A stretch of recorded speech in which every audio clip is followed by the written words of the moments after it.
Well, we're now being joined for a conversation here by Malachy Ugwummadu, who is the former president of the Committee for the Defense of Human Rights. It's great to have you on Newsday today. Thank you for joining us. Thank you, Hawa. Good afternoon, viewers. Good afternoon. So some see Humphrey Nwosu as a hero for conducting what is called the most transparent polls of its time, while others blame him for failing to resist its annulment. What do you see is his legacy now?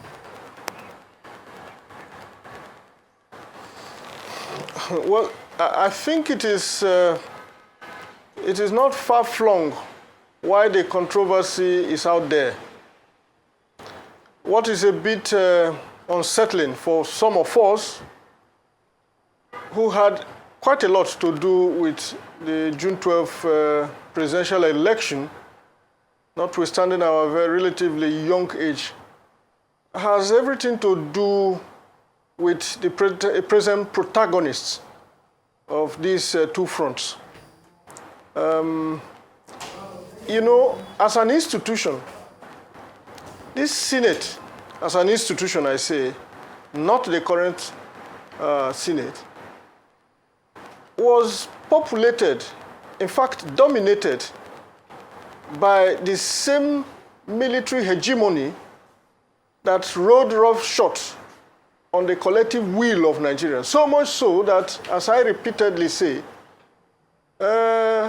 even David Mark, a general in the army, you know, emerged as the president of the Senate for as long as 8 years. So it is almost difficult to properly situate the experiences of Nigerians within the time under review, no less honoring the very man who superintended the process up to the point that we saw. In fact, as a fact, the election took place. If you are privy to revelations that are coming out recently, in particular reference the Babangida misadventure, as I put it, through this book launch, Humphrey Nwosu's statements around June 12, you will find that the military didn't want that election to hold. No matter what processes they put in place, the end game was to see a scuttled exercise. In fact, in the case of Abacha, the idea of an election conflicted with his greater agenda of becoming the president, military head of state of the country. That came in direct conflict with the exercise itself. So it took somebody, it took the ingenuity, the creativity, and if you like, the sagacity of somebody to bring the election about. And that was Humphrey Nwosu. Did he go the whole hog in ensuring that that happened? Some of us will say yes. Could he have done much more, even when he was extopped, mark my word, extopped from proceeding with the announcement of the election? Some of us believe he would have done that. Now, if you recall, historically, on June the 10th, just 2 days before the election, there was a High Court judgment effectively stopping the election and stopping him from announcing the result of the election already concluded. Remember that the elections were concluded, results have poured in. In short, it was left for just one state to turn in their result when the whole thing was scuttled by General Badamasi Babangida. Don't get confused about his failed attempt to rewrite the history that we're all part of. At the end of the day, the much we knew, even from the ingenuity that went into the exercise itself, talking about the modified open secret ballot system, was the creation of Professor Humphrey Nwosu and his team. This was a young man. I understand he will be buried today. So our thoughts and prayers go out not just to his family, but to Nigerians who, had that experience. A first-class material from the University of Nigeria, which is my own university, proudly so. He proceeded to the United States to pursue his postgraduate degrees and doctorate degree for that matter. Came back, did not just stop at the level of theory, he practicalized and brought his weight of experience to bear on that assignment. Up until this day, it is still being debated whether there is any election in Nigeria as free and as fair and as credible as the June 12, 1993 presidential election. Now, very well said. Thank you so much, Mr. Ugwummadu. Please allow me to interrupt you. Okay, go ahead. Go ahead, please. Oh, very well. If he took those who scuttled June 12, I'm talking of President Babangida, Abacha, and many of whom have passed on now. If he took Babangida just a book launch to curry the endorsement that he received from his cohorts, with the attendance of the political elites of this country, political and business elite of this country, in which they raise billions of naira in support of a distorted history,